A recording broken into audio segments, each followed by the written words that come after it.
Welcome to the Rebel Souls podcast, where we flip the middle finger to the status quo. I'm your host, Shelley Paxton, lifelong rebel, liberator of souls, and author of Soulbatical, a corporate rebel's guide to finding your best life. Settle in as we dive deep with badass leaders who are rebelling for what matters most in life, business, and the world at large. I'm so happy you're here. Let's get this revolution started. Before we begin, I want to share an offering from my soul to yours. If you've achieved traditional success only to realize that you're living someone else's dream, then this will start you on a profound journey toward becoming chief soul officer of your own life, just like I did. I'm gifting you a free chapter from my book, Soulbatical, a corporate rebel's guide to finding your best life. It's called Liberating from the Shackles of Should.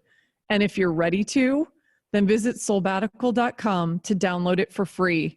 That's SOULBBATICAL.com.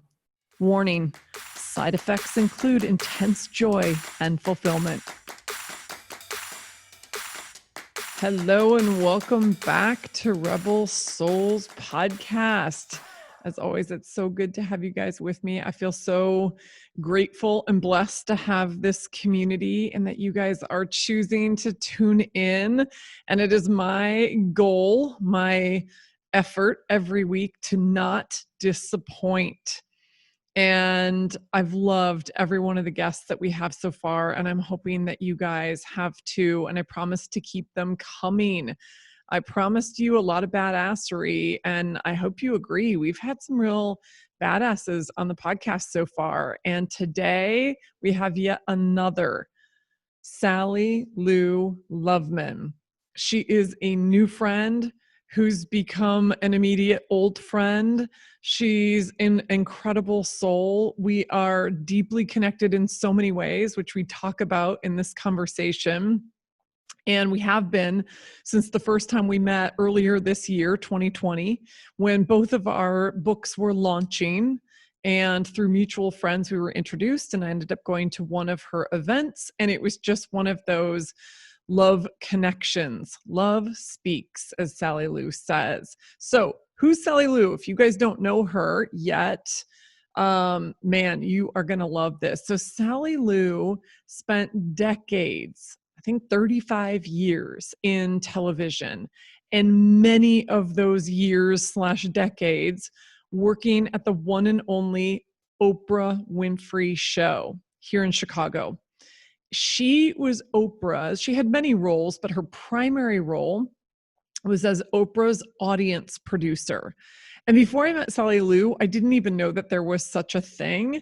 This is her genius, you guys. Sally Lou, as an audience producer, would kind of put all the puzzle pieces together of getting, the magic combination for Oprah's audience for every single episode and every extraordinary, spectacular thing that they did, from Australia to the, 15,000 people in the United Center here in Chicago. Sally Lou and her team did that.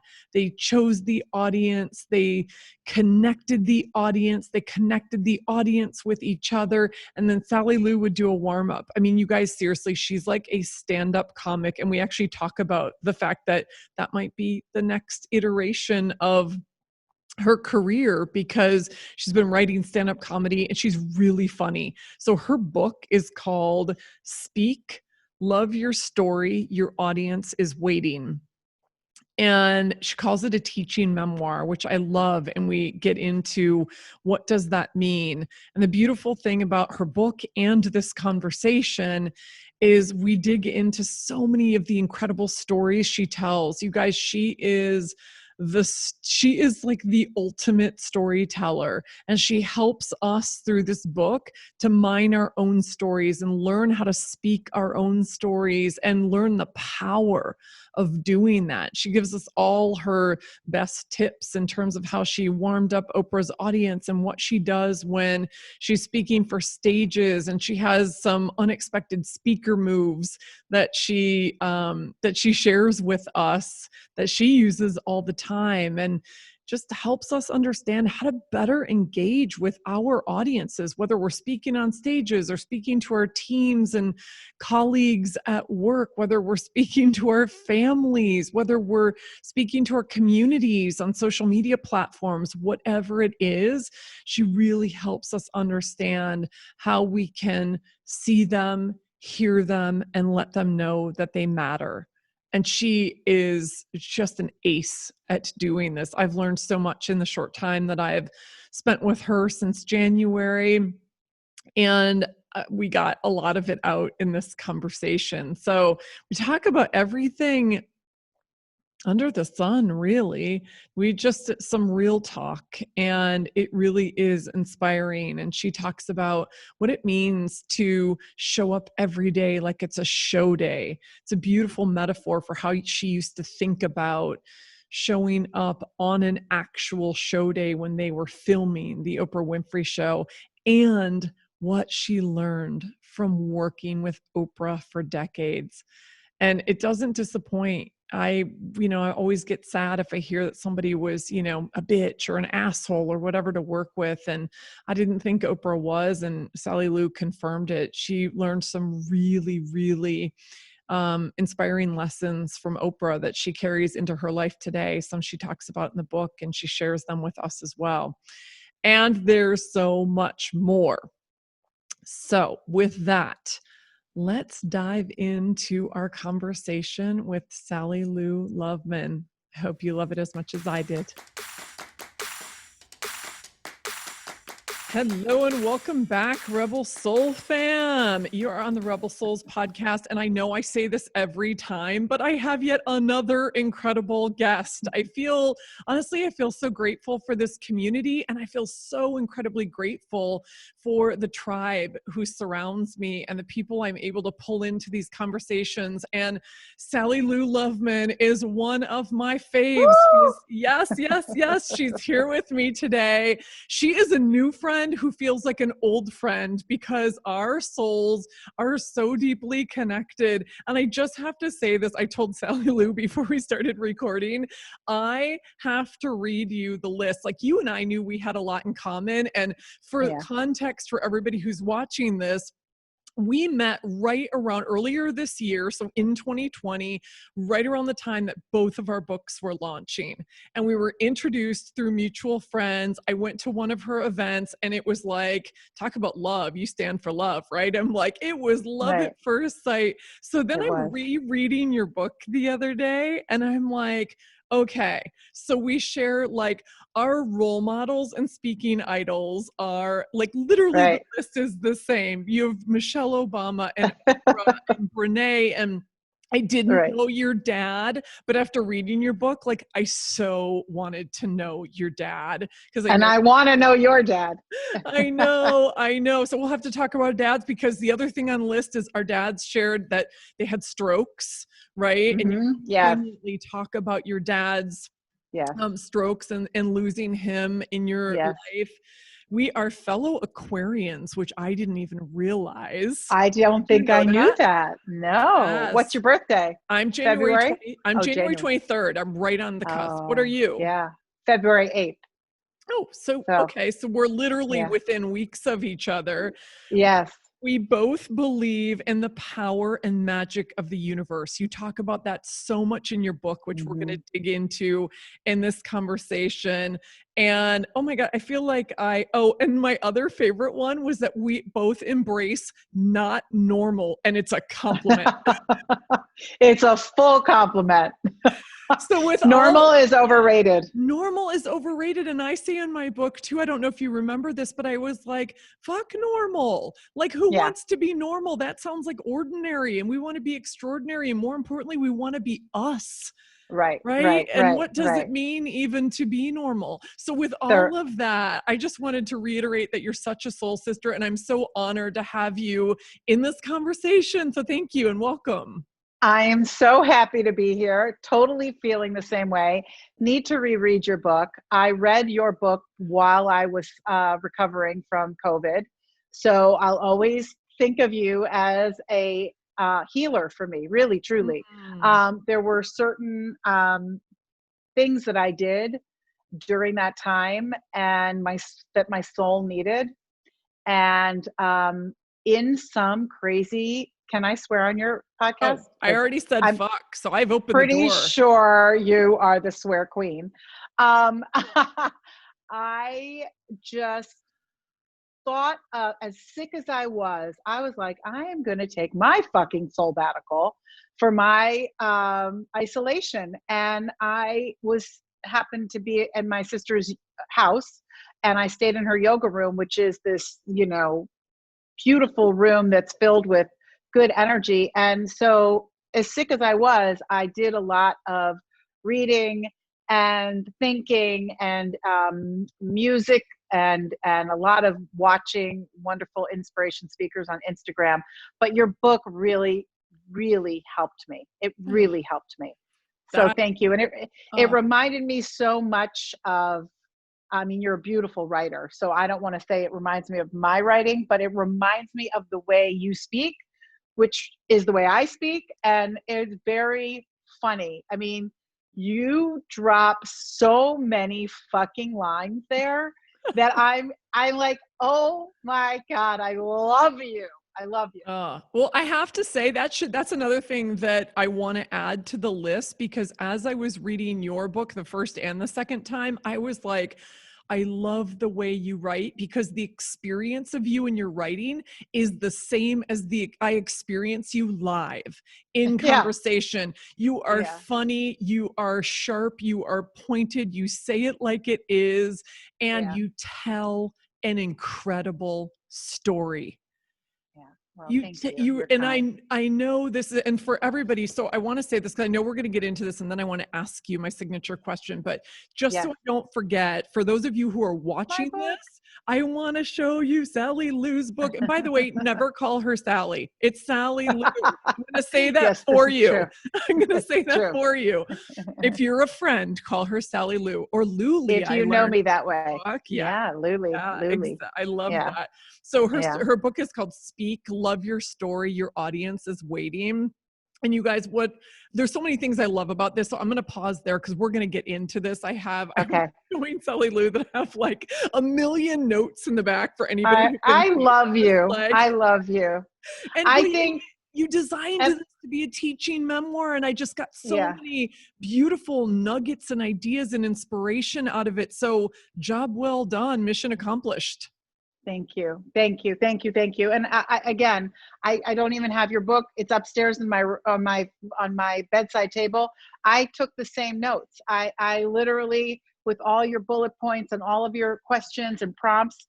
So our books really did feel very similar because we used our lives, which are far from perfect, kind of funny, also awesome, and some heartbreak.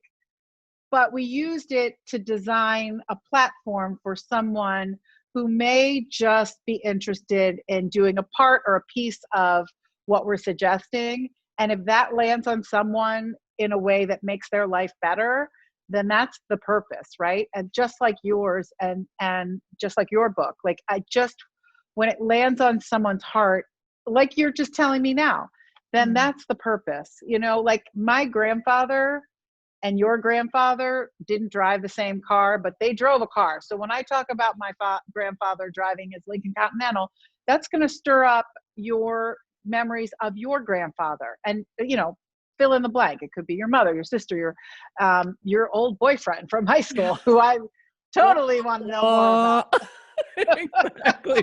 All right. Well, we're going to dig into that another day, because this is all about you, my friend. I'm so excited to chat about this. So the question, my signature question is, what are you rebelling for? And I want to start this by asking Sally Lou, what are you rebelling for? Well, I am just rebelling for people to be who they are, stand up for who they are, do what they love, own their talent, like own it. Say, I am good at this and I can help you with it. Because I think when we own our talent, we are ourselves, right? We are, like we said earlier, what is normal? Normal is nothing. Like normal doesn't even mean anything.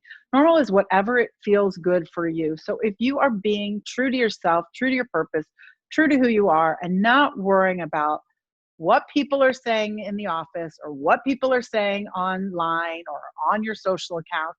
It just, it's a rebel for saying, accept who you are, take all the goodness that you have, because you have a lot of bad too. We all do.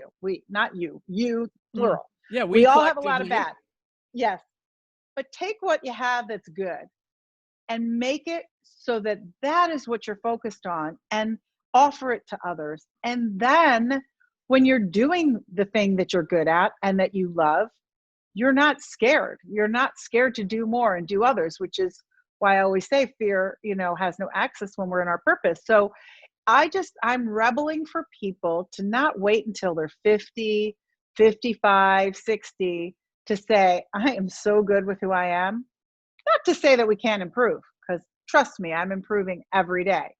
But to be able, I'm just rebelling for the fact that we are born this way. We are who we are. We didn't choose it. It came to us, right? So let the environment help and nurture what it is that we were born with, and welcome others who are not normal, right? I mean, the fact that you speak like me and I speak like you, that's great because we're in alignment, but I like you even more because you do things differently than me. Like I just say welcome in different people into your life to make your life more rich and full, and remind you that we've all got a reason that we're here and a purpose that we've been blessed with. I love it. And So, I just want to repeat your famous line, and one that has never left me from the first time you said it. You just said it again. oh, Fear has no access when you're in your purpose.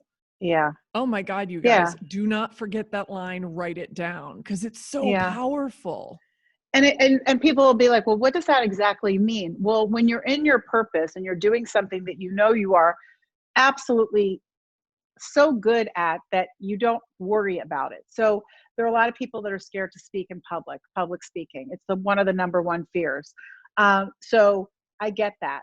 But if you are doing something that's purposeful, like if you're speaking about something that you really understand and that you really are a master at knowing everything about, and if you read my book and get all the tips on how to connect with your audience and not have fear, then you're not as fearful. When you know and you accept that your talent is that you are supposed to be there for a reason, because you know everything there is to say about the subject that you're speaking about, then you've eliminated fear. I also like distraction, because while we're also staying in our purpose, distraction's really great, because when I sat the Oprah Winfrey Show audience, I was so distracted with all of that, all of welcoming people, taking care of people, all the customer service that took, and then the production piece, which was, meeting all of the production criteria that the set required, and that the producers required, and that the director required, that I forgot that I'd be speaking in front of them on the stage. So I was so distracted and busy with my work that I forgot that I'd be speaking with them. So I wasn't scared. And I also really believe that if you fill your day prior to doing something that you're really nervous about with things that distract you in good ways, having a good conversation with a friend, calling someone who makes you laugh, scheduling a meeting that will go well, going for a run, meditating, whatever it is that gives you that feeling of who you are and reminds you that you're going to be okay no matter what, that will help you when you are doing something that you are scared of. And I'll just end with this piece of it is, like, I'm scared to fly, and I write all about it in my book about it, how I'm terrified to fly, and I still am. But if I'm speaking on a plane, which I've been hired to do, or writing on a plane, or talking and having a great conversation with someone on a plane, I'm less fearful because I'm in my purpose. I That love makes sense. that. And it makes complete sense. And everybody soak that in. I have to say, when I read that bit about you speaking on the plane and I saw that picture in your book, I was like, oh my God, I absolutely want Sally Lou like talking me through my next flight. I don't have a fear of flying, but I'm like that. I just find flying like it's boring. It's annoying. It's, it's just the, how do I get from point A to point B? But I was like, Right. that would be joyful. That would totally make me feel alive to have you at the head of the plane. So Well, it was awesome. pretty funny. I will tell you that I was speaking on behalf of an airline for their Mileage Plus customers, and it was a chartered flight. And they again, I got the gig through one of my amazing friends through Harpo, through the Oprah Winfrey Show, and the whole flight crew had to tell me to sit down and buckle up because we were literally in the air. We had already taken off. They're like, "What are you doing? You need to be sitting down." I'm like, "What? I'm normally in the fetal position." I was so distracted with my purpose that I had no idea we were taking off. I love So, it. It's yeah, a powerful metaphor for how we can it is a feel when we're metaphor. that connected to what we're doing. So I want to take a huge step back because Yeah, in the introduction, I clearly told everybody that you spent decades in television and yeah, specifically with one of the most famous shows on television, the Oprah Winfrey Show. And we already right. talked about it. Oprah is like one of my idols, role models, and you got to work alongside her for decades. And you were Yeah. what they call an audience producer. Hmm. And that's like, I mean, that's you in your zone of genius. That's you in your Yeah, purpose.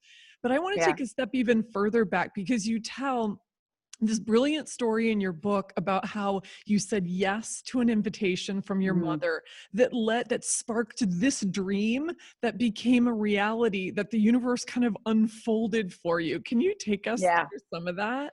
Yeah, well, it's one of my big mantras. Say yes to invitations from your mother or anyone who loves or likes you. Now, we can't always say yes to everything. Our schedules are tight. I get that. But if the invitation is coming from someone who loves you, it's usually, something that's wonderful. And if it's something that's out of your comfort zone, that's when the the bells and whistles should be ringing like, okay, I so don't want to do that, but the fact that I don't want to do it is why I should be doing it. So that's what happened to me at 14. I could have said no, but my mom got these tickets to the Mike Douglas show, which was filmed in my hometown of Philadelphia, and I said yes. I went, and it was immediate. As soon as I sat in the studio audience and I spotted a girl on the set with a clipboard, I was like, that's what I want to do. Now, I didn't know what she did, but she had a headset. She had, the clipboard, the whole thing. She was busy. She was a woman, right? So it was 1976.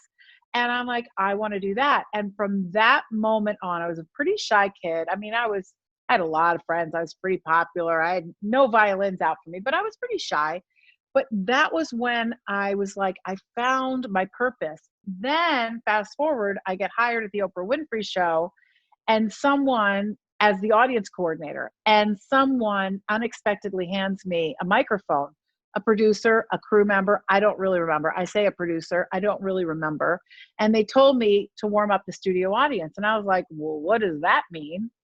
And I didn't know what it really meant. So I just used my heart and I used the audience to tell the story of why they were there. And that's really what the show was about. The show was about stories from brave people like you and me telling their stories about things that are hard, things that are joyful, whatever it is. So when those stories landed on viewers' hearts, we pulled in, we watched, we connected, we called our girlfriends, we called our mothers.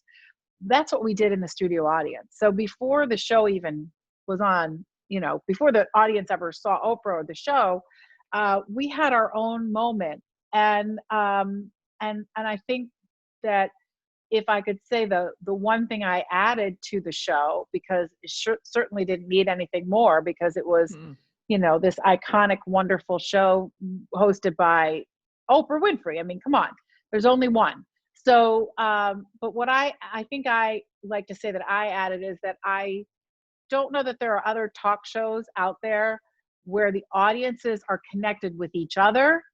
They're connected maybe to the host, but these audiences were connected to each other and the person that they brought with them, because you couldn't just take anyone to Oprah. You took, your top person in life.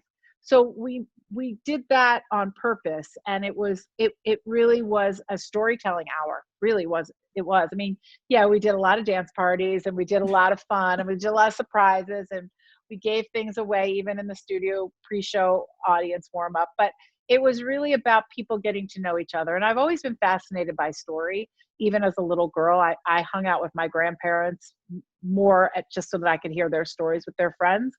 And, I had an option to go sit in my car with my mom as she drove my older sisters around on the weekends. But I loved hearing the stories that my grandparents and their friends told. And then having worked at Oprah, having that front row seat to the most incredible stories told ever, I just saw what story does. It's like our superpower. It's ours. It's gold. We all sit on a pot of gold, which is our story. And when we speak our story, we help others. We help ourselves because we're connecting with others.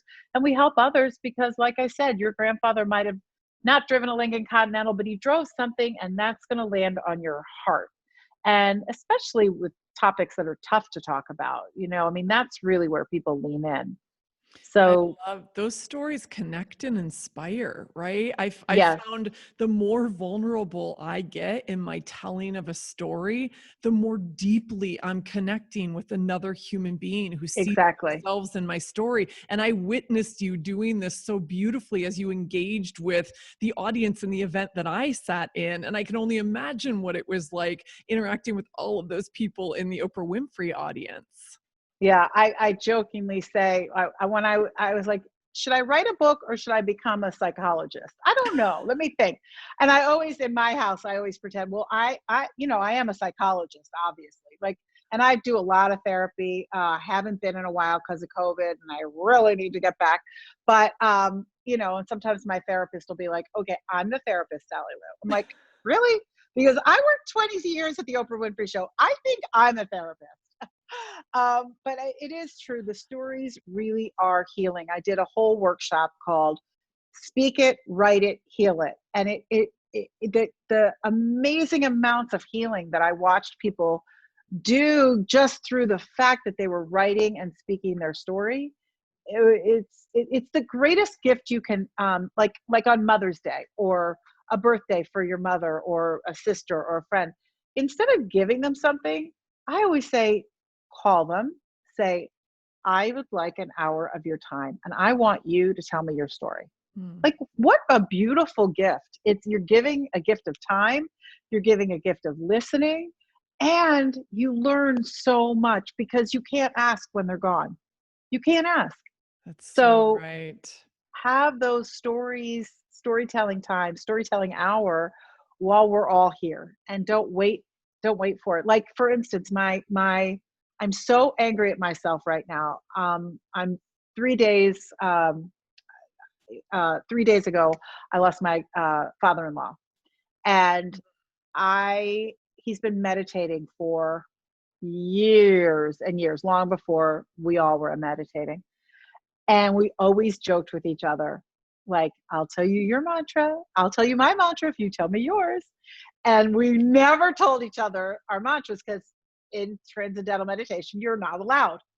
But I'm so mad that I didn't ask him in like the last final Mm. hours, because I don't know why. I just want to know what his mantra was. Like, that's like so special. And I think he Yeah, would have because told me. it's part of his story, right? It's part of his story, and Yeah. I forgot that part. So those are the things I'm saying. It's like, you just got to really have those conversations when you're thinking about it, not when it's too late. I love that. So Well, I'm sending so much love and light to your whole thank you. family too for that Thank you. loss. And Thank you. I love the point, right? The point is so powerful. And I love this idea of experiences, right? Tell me your story. Let me Yeah. listen deeply. Let me learn from and connect through that story. We think I just think there's so much materiality to how we think about birthdays and holidays and all of these things. But what if we Right. create more of that experience and that connection? So it's a beautiful idea. Yeah, it really, it's a gift that keeps on giving. That is for sure. And Yeah. as we find ourselves in these extraordinary times of loss and a lot of hatred, a lot of fear, a lot of, I mean, as we go into the election season, as we are, you know, dealing with COVID-19 and Black Lives Matter, and Me Too. I mean, all of it. Like, if we could tell stories and have the time, like if corporations, I mean, talk about reveling, if corporate America allowed for story time, literally, like your team meeting, okay, Shelley, tell me your story. You know, I mean, there's got to be guidelines, obviously. It's not therapy, it's just you get to know each other more. You are invested in each other when you know more of each other. You're efficient because the more you know each other, the more you're able to take those cues and understand what's happening within your team. It's just, it's a very powerful, powerful tool that I think we oftentimes misusing. And I think, if anything, the message from my book is your audience is waiting, Yeah. right? Because just because you think your story, you know, maybe you aren't, you know, an executive at Harley Davidson, or maybe you aren't, didn't work at the Oprah Winfrey Show, or maybe whatever, maybe you think your story's boring, or it's too painful to tell. Every single person has a story that is so powerful. And listen, Oprah has this amazing quote that I use in my book that, you know, it's like, everyone has a platform. That is your platform. That is your talk show. That is your circle of influence. And so if everyone owns that and realizes that they have the power to help others, and when you're helping others, you're in service, you're helping yourself. And oftentimes we all need a lot of healing. And certainly if we can hear others, we're on that road. One of my So favorite phrases that just popped up as you were saying that is, our pain is our purpose. And yeah, I think finding and connecting to some of the pain in our story and the joy in our story and just the overall humanity in our story. It's one of the reasons I love how you architected this book. So this is what I was almost saying at the beginning, and I wanted to save it, but the idea, you call it a teaching memoir. And what's so powerful is, and I'm saying this for everybody listening and watching, as you're reading through Sally Lou's story as stories and her experiences, she's basically coaching us through how to mine for our own stories and how to start bringing those out so we can own them and walk in them and speak them. So yeah. that's what makes your book really unique. It's yes, it's a memoir, and you're giving us the biggest gift by helping us do this for ourselves. Yeah.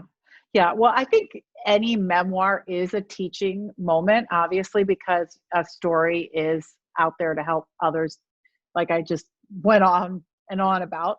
That's the point of a story. But it was my god sister, Amy McCarter, who art directed the book. I self-published, but I hired her to art direct the book because our fathers were best friends. He was my godfather and my father was her godfather. And she's incredibly talented, graphic art designer and brand. And she called it a teaching memoir on the first copy. She's like, I want it to be a teaching memoir. And I was like, ooh, can we call it that? And she's like, absolutely. And so thank you. I give credit to her for that. But it was really, I put it together like a puzzle, and I'd love to know how you did yours, but I was writing my book in my computer, in my phone, on scraps of paper, in notebooks, all of these different places. And then when I finally decided to actually do something about it, I printed it all out, which I know is awful.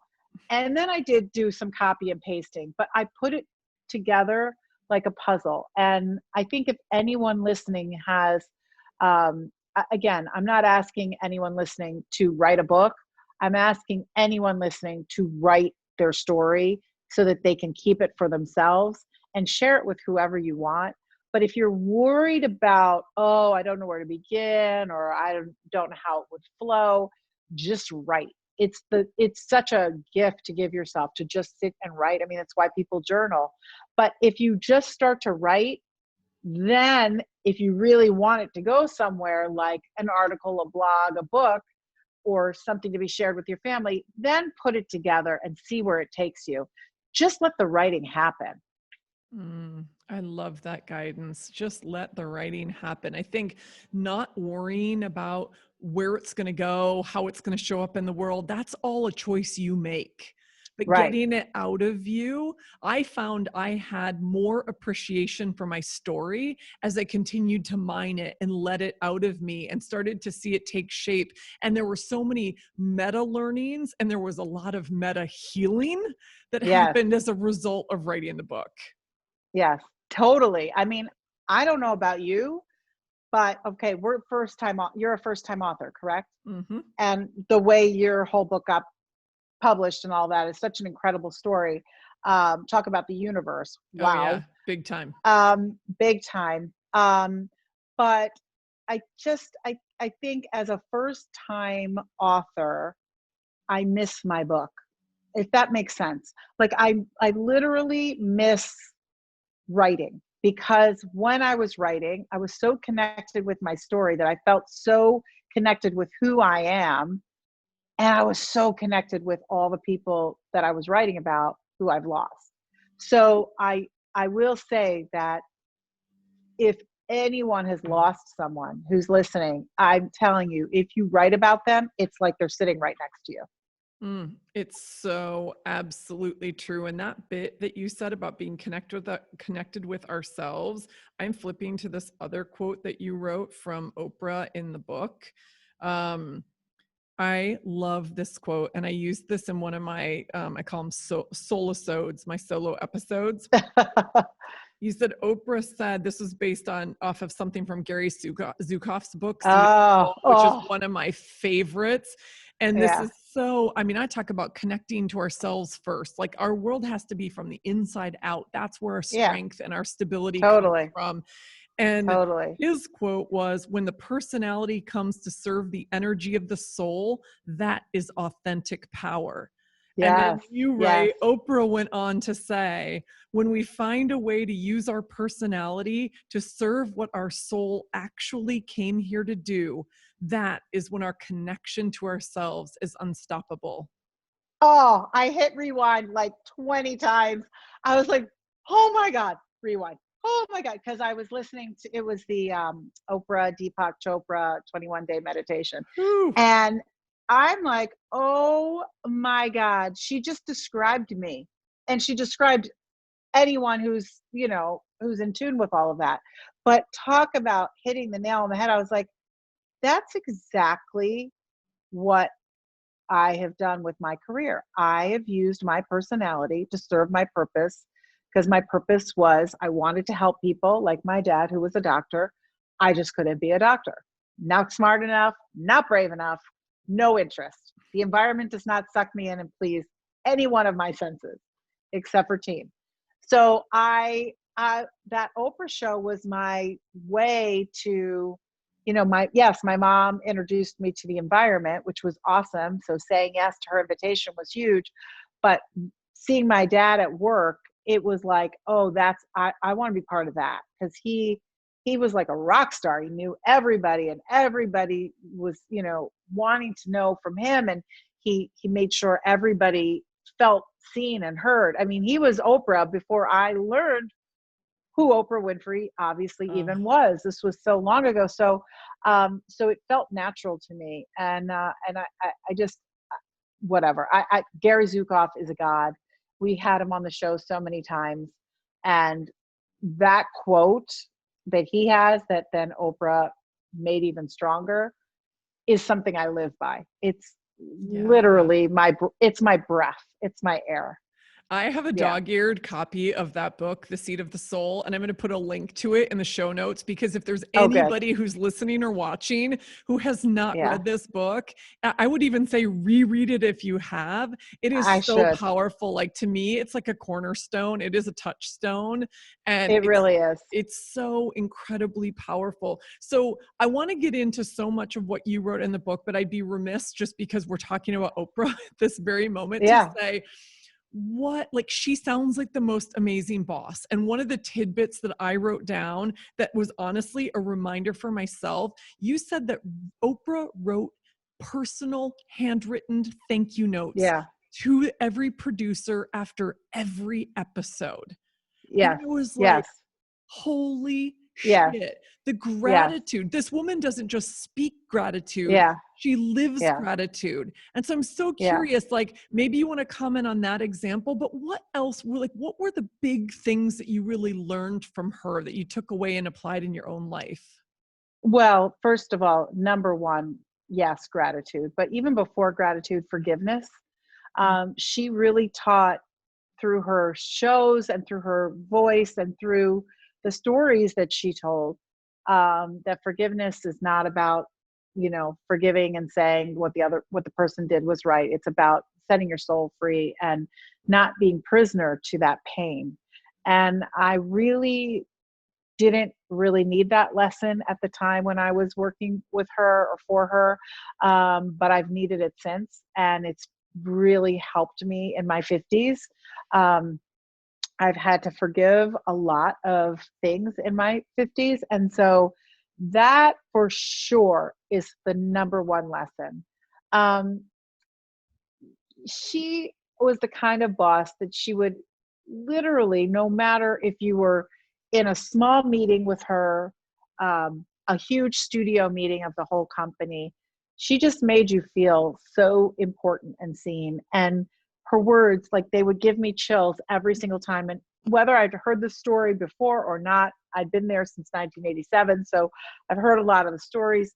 Like someone, my family's heard all of my stories. They're like, oh, well, for me, anytime she told a story, I had chills all over. And I used to think, who gets to have this moment where you are so inspired by this woman who happens to be one of the world's, greatest leaders. So that part was never lost on me. Mm. So it was a combination of, wow, I'm doing exactly what I wanted to do since I was 14, and I'm doing it with a woman who's changing the planet. So I it was really like I felt selfish going to work in the morning, leaving my kids, and my husband was taking care of them and getting them off to school. In the end, my kids benefited from my career because they thought it was super cool. And I think, today they wish that I still worked for her. I still wish I worked for her, but she doesn't have the kind of job of it, that would work for me. And so that is using my niche. And I remember when she said on the 25th season, we did the behind the scenes, on OWN and of our 25th season. And she said something like, Sally Lou, she's had a lot of jobs here, but she really found her sweet spot with that audience job. And it's true. I just wanted to be the girl with a clipboard in the studio with people and being on a stage, being funny, corralling the group, connecting the group, and spreading love. That's all really what I wanted to do. And oh, by the way, work in television.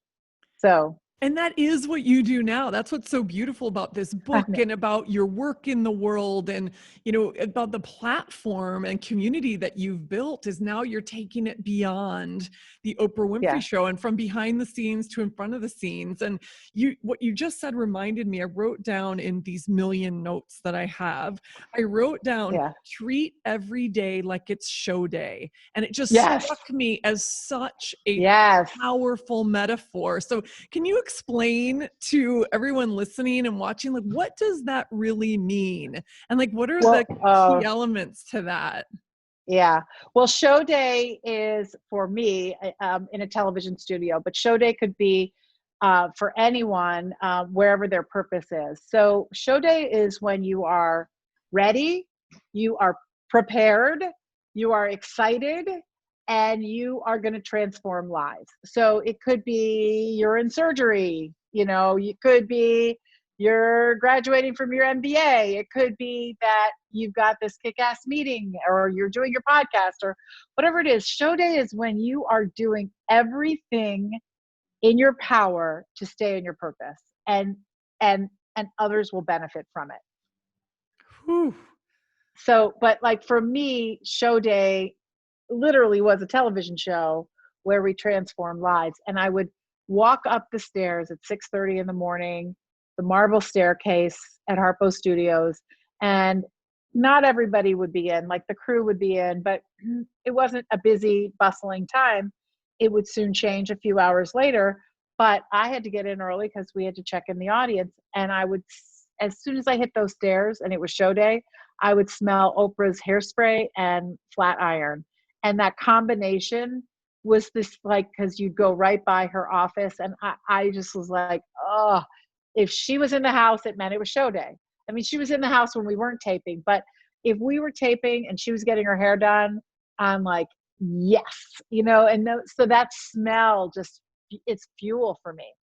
I love it. And it's such a game on thing. And I say this, what I love about that is, okay, so we don't work on the Oprah Winfrey Show, but we work on our lives, and every day is show day, and we need to show up for ourselves and show up for others. And I say one of my missions, actually, I was just talking about this in one of my solo episodes. I'm like, for me, it's showing up every day in my truth and in my purpose. And as soon as I read that line, I'm like, oh, that's what that means. That's showing up every day. You're right. Like, right?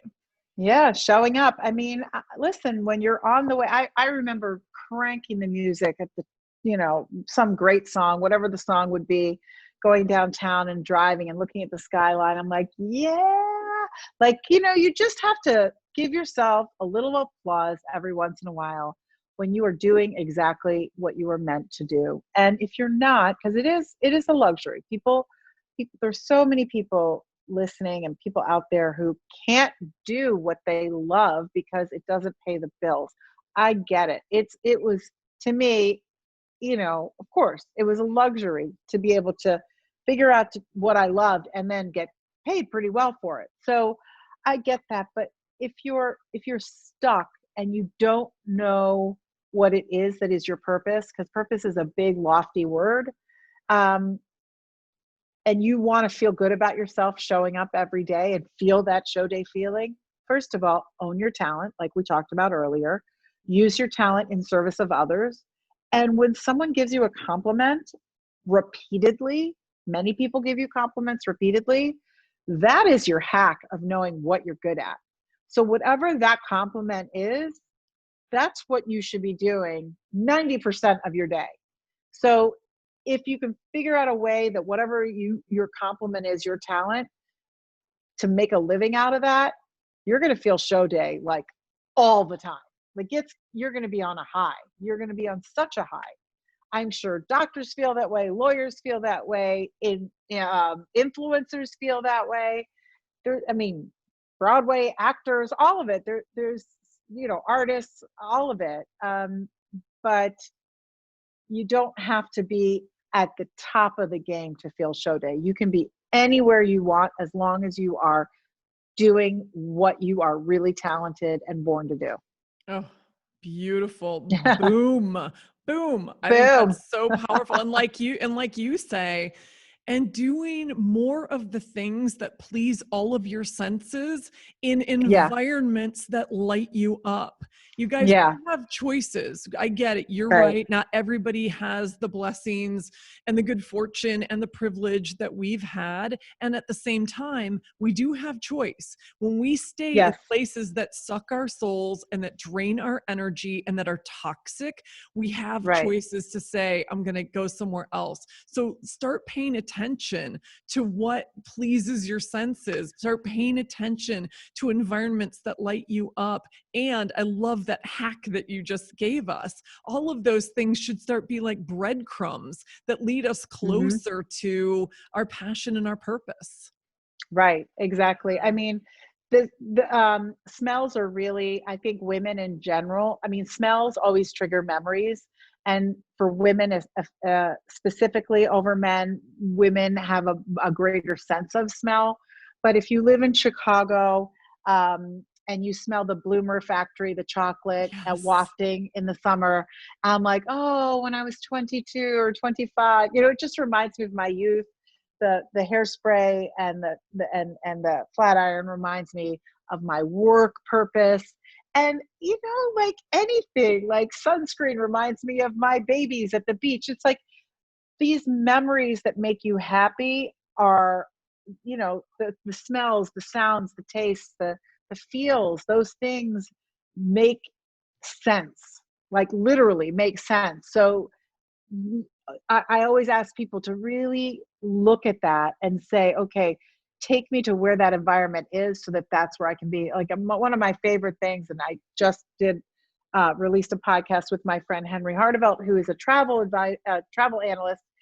And he talks about when he was a kid, like he loved the smell of jet fuel and he loved playing with and making model airplanes. Well, now he's, one of the leading travel analysts. So it doesn't, it's all another hack to find the career that makes sense is really examine what environment pleases you and what sense in that environment please you. So And so much of it that helps. too is both your story at the age of 14, his, as a younger kid, like what really fired you up as a kid? What could you Yeah, spend endless hours doing? What did you dream about? There's often a little clue in that as well.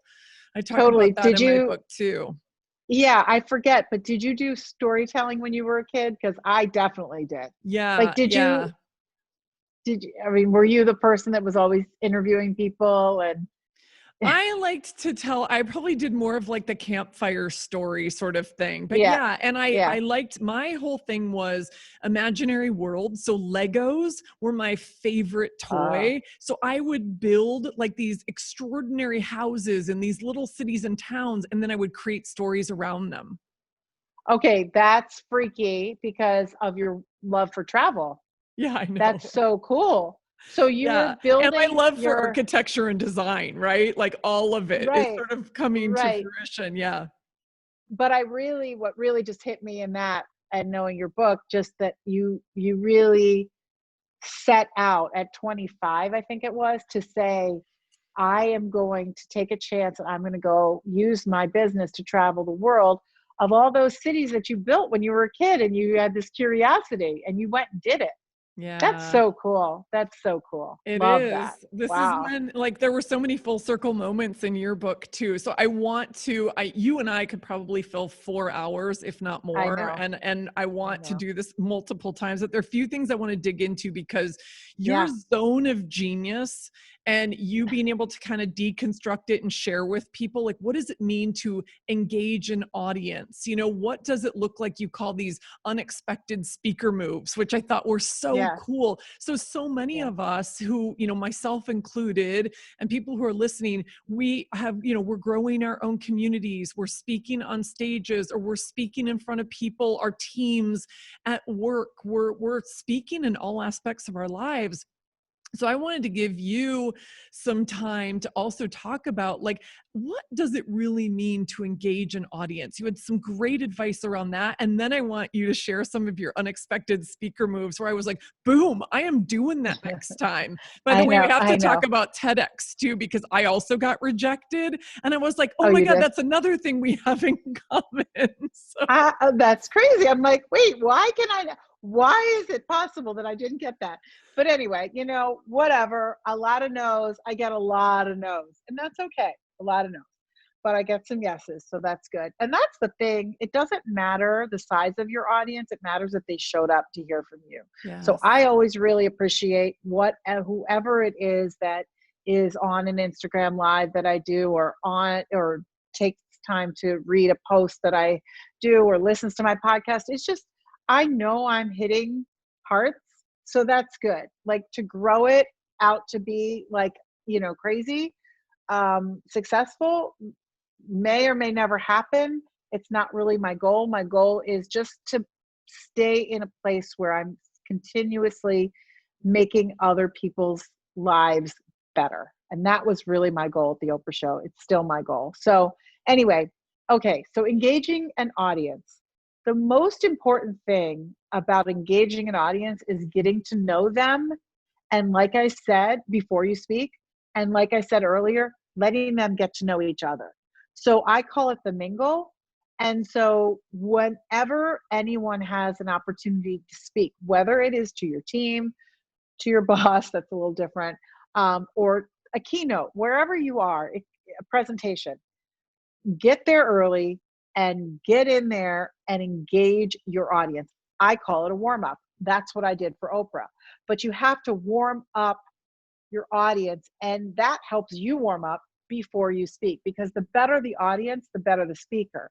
So if the audience is already invested in you because you've talked to them earlier, and they're now invested in each other because you're like now connecting them, your speaking is going to be like way better than anyone ever expected. So I always say that's a huge, powerful move, to always engage your audience by getting to know them first. And then when you're speaking, the cool part is because you've engaged your audience, you remember things and conversations that you've had, maybe their names even, and you can incorporate and weave that through when it's appropriate for what you're talking about. And then all of a sudden people are like, wait, she just said my name. Oh my God. And then it's a conversation. And again, as a speaker, you have a certain amount of time. I get that. But if you can just weave in a few little nuggets of things that you learned during your mingle, that makes you a very memorable speaker. And the audience will never remember what you said. They're going to remember how you made them feel. And when you reach through that wall, that speaker wall, and you know, for me, I always was in the audience. I like to speak from the audience. I like to be with the people on the field, on the team. So when you can break that barrier, that wall, that's an unexpected speaker move. That is when you are now inviting and engaging your audience into your own speech. Now you are still the pilot of your speech, but you get to decide how you can include the room. And clearly Oprah did that. But I sort of learned that piece on my own from doing the warm up for years at the Oprah Winfrey Show. And when I ran out of stuff to say or I lost way, I would engage the audience and they'd help me get back on track. They didn't know I was doing that, but it was a really great, like, kind of speaker backup safety net. It was really a safety net. So no matter what, whether your audience is big or small, get to know them first. I love that. I love that. And what I wrote down from your book, in addition, and you've basically said this, and it sounded like that beautiful Maya Angelou quote, which is like, people will never remember what you said to them. They'll always remember how you made them feel. And it's the same for audiences. And I wrote down, let them know they matter. Make them feel seen and heard. Yeah. And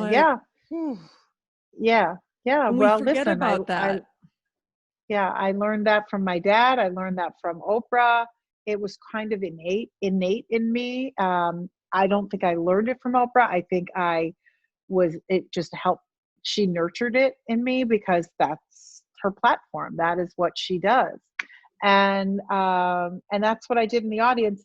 You know, I've worked for other television shows since then, mostly pilots or startups, where I come in and consult or come in and help with the pilot. So I'm not there for the whole time. But the interesting thing is that for the other television shows that I've worked on, nobody has a warm-up person like me. In fact, they don't even know what to do with me. They've tried me. They're like, what? And they the shows like the formula of the stand-up comedy dude. I don't. It's not at all what I think is right. Maybe for, Jimmy Kimmel or Jimmy Fallon, but not for a talk show where you've got real topics and real people coming and building that community. So I think that was just a once in a lifetime moment that, first of all, the show itself could have, it could never happen again. It happened at the right time. It happened prior to so much else out there, prior to obviously, all of the social media and, the human known as Oprah Winfrey. So it could only happen once. And I just love that I had an opportunity to use her stage to allow myself to really get to the core of what uh, really inspires me and is my purpose. So Her stage was yeah, you living your purpose. It was so, so yeah, powerful. And I have to say, yeah. so there were 2 times when I was reading your book that I cried. One Oh, obviously was reading about your dad and having the yeah, stroke and then losing him. And the yeah. other one, I know you may not know what I'm about to say, but I'm going to read you the quote. I think it was the title of a chapter and a quote in the book. Will people even like me when the show is over? And I know I could weep.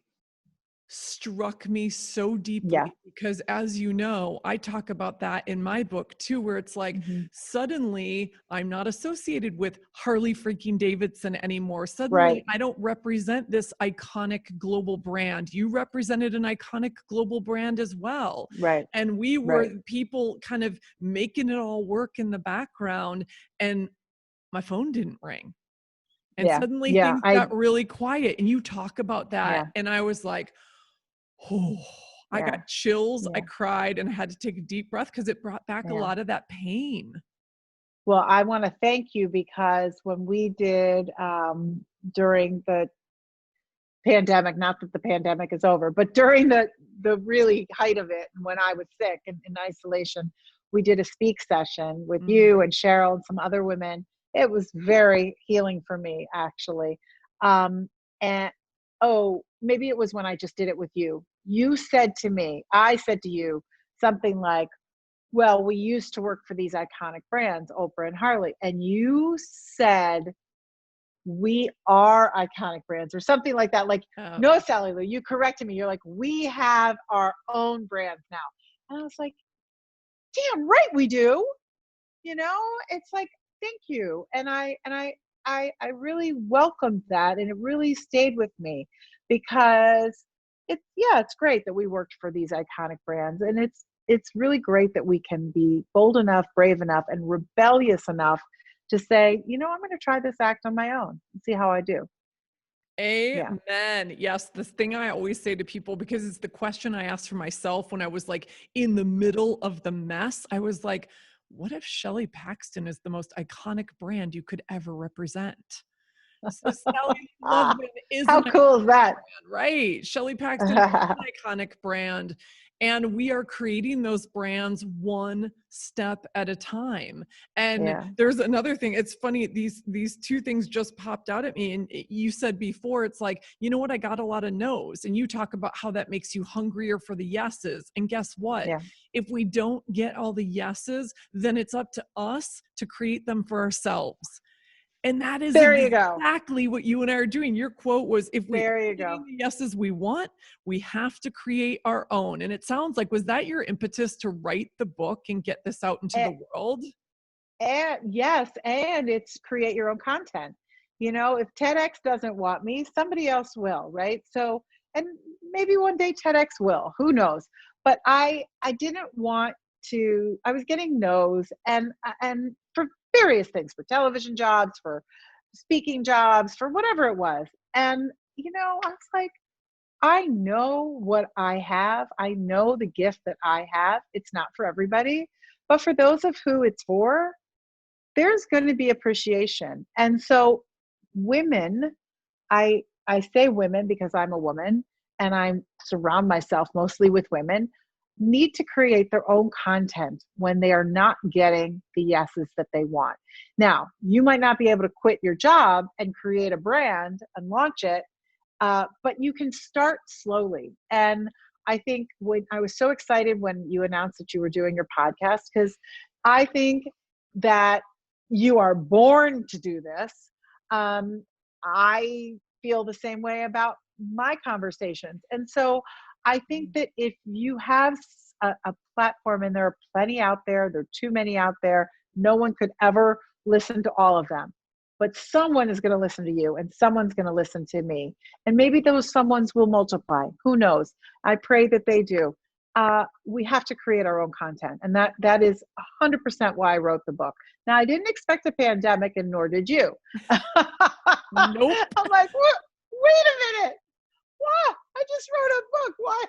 Yeah. So it kind of brought everything to a screeching halt. I will say, and I think we've discussed this, around March when this all was happening and I had a full calendar through July, I'm sure you're the same. I started to think, how was I ever going to do that? Like, I'm like, I'm going to be exhausted.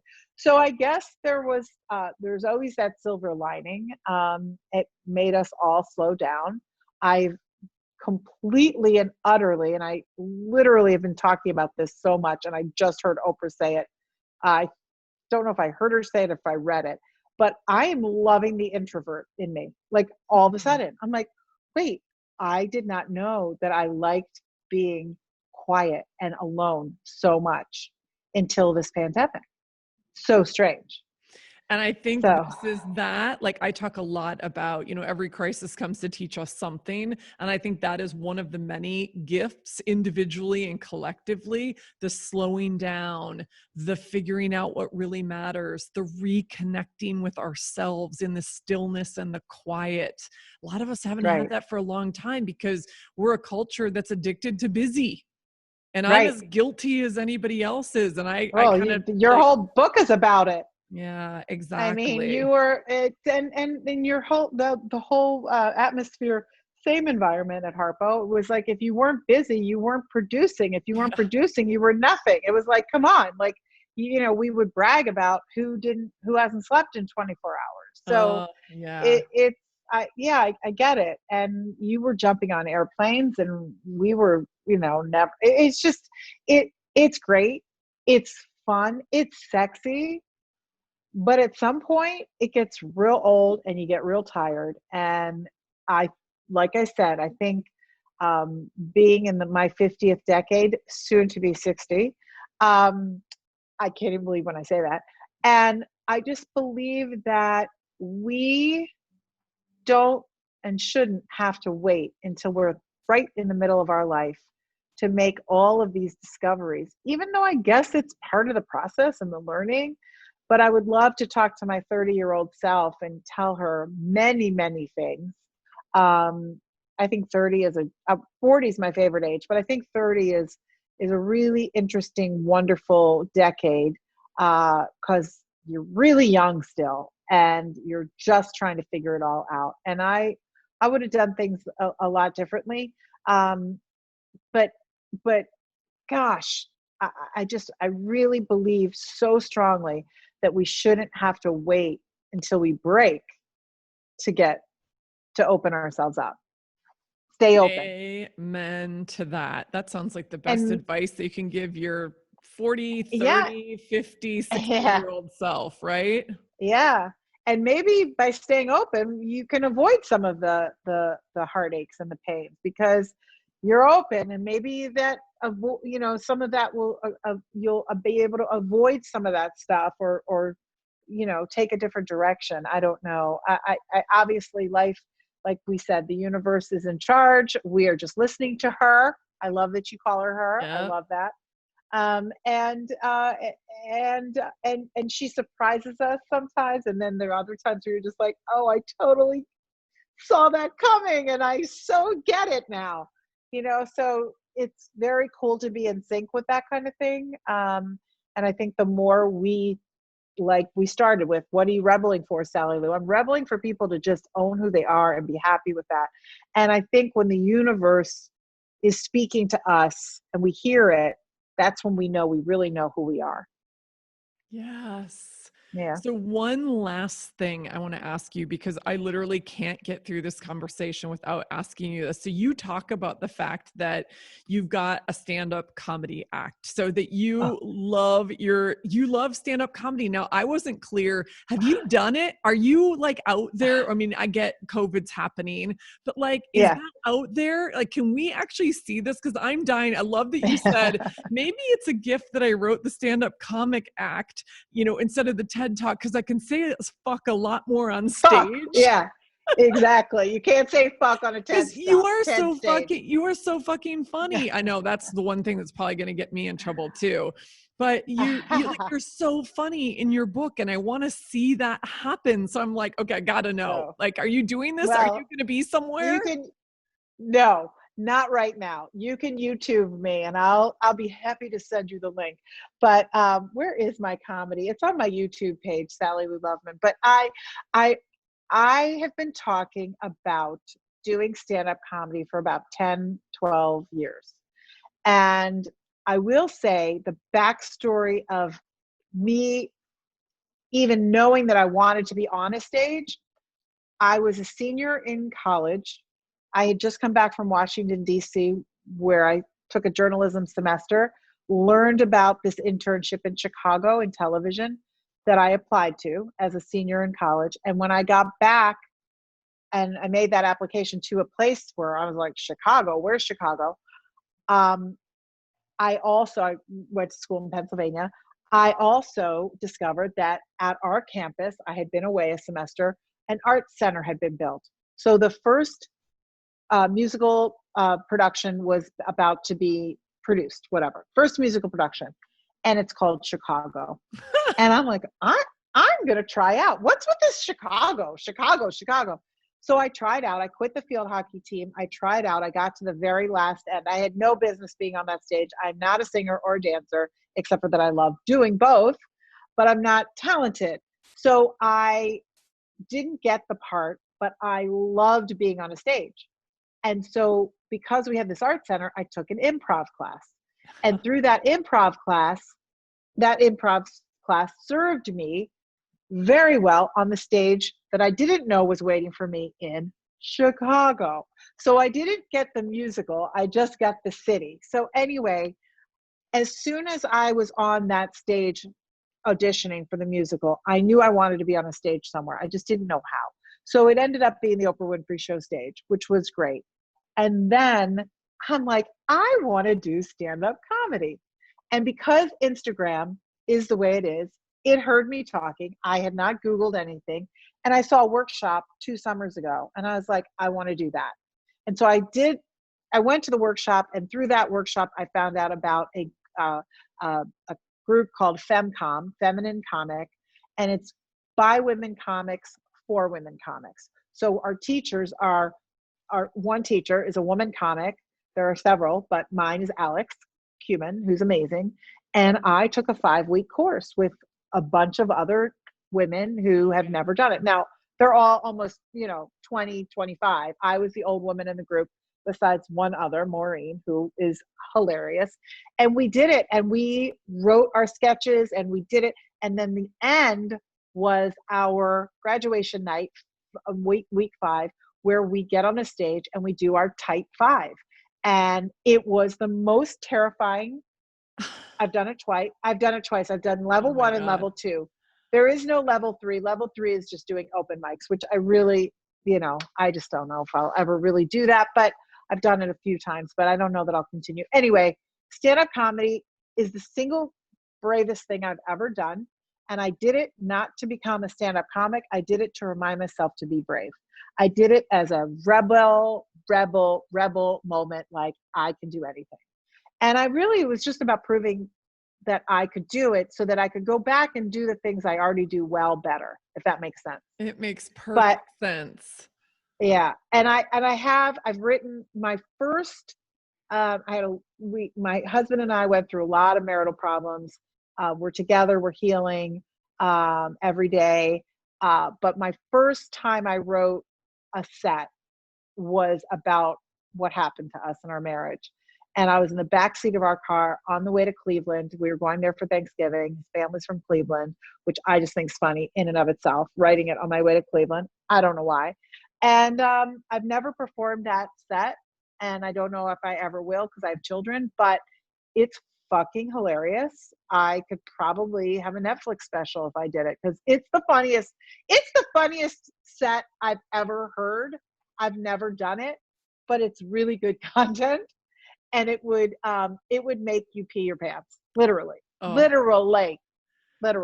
Just So having we'll see one day. oh, I'm so excited. Like, I want that day to come where more and more of your comedy is in the world. So I'm putting that out into the universe on Oh your my God. behalf, because I would love that. I just enjoy every conversation. I feel like this is another arm of what you have, of your purpose and what you have to bring to the world, because you are so funny and you are so real. And like I said at the beginning, like, you're just relatable. You say it like it is. And there's also just, there's a vulnerability to what you put out Well, there. And I know that's a lot of what you learned as you were going through your marital yeah, problems as well. And it's yeah, yeah. beautiful.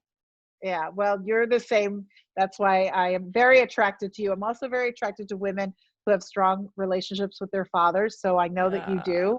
do. How is your father, by the way? He's recovering slow and steady right now. Okay. They are healthy. They are staying put in their house. So they're staying safe, especially as Florida spikes Yes. again.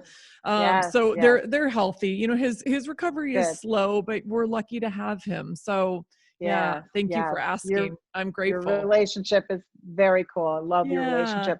I will say about the comedy thing. When I worked at the Oprah Winfrey Show, it was like, all I had to say was I work at Oprah. People were like, what? I was, the person in the room everyone wanted to talk to, because I got tickets for people. We'd be at family events, and my sisters are both very successful, but they want to talk to the sister that worked for Oprah. So that cool factor, like, you know what I'm talking about, Harley. So I learned that all of a sudden, when I would tell people like, oh yeah, I'm doing stand up, they leaned in. They're like, what? It's like I suddenly became cooler. So there's something about being brave and doing things that people are terrified of that makes people want to know more. So if anyone wants to up their cool factor, first of all, totally do stand up comedy, but do something that really is brave. And that is what will make everyone lean in and want to know more. Boom. That's not normal. And I'm going to It's end not there. normal. It's not normal. Well, in the most Not normal. powerful way possible, right? Like, let's remind ourselves that we're alive. Let's lean into choosing courage over comfort. I love it. And I'm so in awe that you're doing it. You're still leaning into that. You're still reinventing yourself and creating what could be a next chapter, just another Yeah. piece of this. And thank you for sharing that with us. Yeah. So where can people Yeah. find you? Because I'm sure everyone Oh, want to gobble up some Sally Lou Loveman after this. this is Sally Lou Loveman. You can find me on Instagram at Live Love Speaks. I live there mostly. I have a private one too, at Sally Lou Loveman, but I'm at Live Love Speaks, lovespeaks.com, where you can find all about getting my book, which is also on Amazon, and my podcast, which is the Love Speaks series. So really all those places, anywhere. But I hope I want to think about, my comedy is definitely on my YouTube channel, which is also in my link tree in my Instagram. So Okay, so we'll put a that's link. where you can find me. We'll put a link to that as well, because I'm dying to Yeah. go and watch some of it and just see a The whole two other side of you too. the two topics I talk about a lot, but one is when you start seeing your therapists and healers outside their office and inside your life, because that happens to me all the time. And that's one. And the other one is Spanx don't work. Oh my God, I'm But totally on board with the Spanx don't work thing. All they do is give me I another mean, big sausage roll, and I'm like, no, thank you. exactly. That doesn't work. I'm all about women supporting women, but this Spanx does not support me. It makes the roles worse. It just moves them. Like, that's my It problem. I'm moves like, them. well, wait, I don't know. Yeah, You this doesn't you work. don't I that love yeah. Sarah Blakely and everything that she's I created. I love love her her as too. a human and an entrepreneur and a philanthropist and Me everything. But too. yeah, I gotta say, some of the stuff just doesn't work, because it's It basically just pushes it all up. And I'm like, well, it's redirecting and it's just like the role gets bigger. Okay, Anyway. totally. I need to experience that. I am so grateful that you spent this time with us Thank today. you, This has Shelley. been the absolute fun, like the most fun conversation. And I knew it was going to be that. And thank you for sharing your Sorry, wisdom. What? sorry, I just got out of the shower. Oh, I it's was okay. totally messed up my time, but That's okay. your hair is cute and mine is not. Oh my gosh, my hair is up in a messy bun and I'm in an old Harley tee. For anybody who's listening to us and can't see what we look like, well, we just look like two ladies dishing it, which is the fun of it, right? In our badass glasses. So there In you our glasses, exactly, exactly. That's exactly. all the world. That's all the Thank you, world needs to know Shelley. and see. Yes, thank you for I joining me, know. and I cannot wait to continue Thank and see you in you. person, my friend.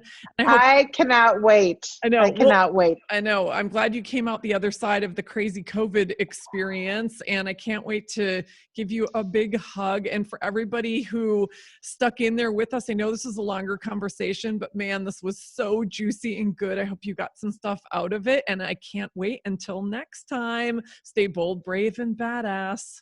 Mwah. Thank you. Bye. Hey, Rebel. Thanks for listening.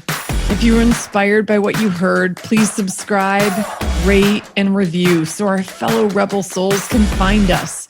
We have big work to do together. And if you want to dive deeper, head on over to my website at soulbatical.com and follow me at Soulbatical on Instagram. Until next time, stay bold, brave, and badass, and never stop asking, what am I rebelling for?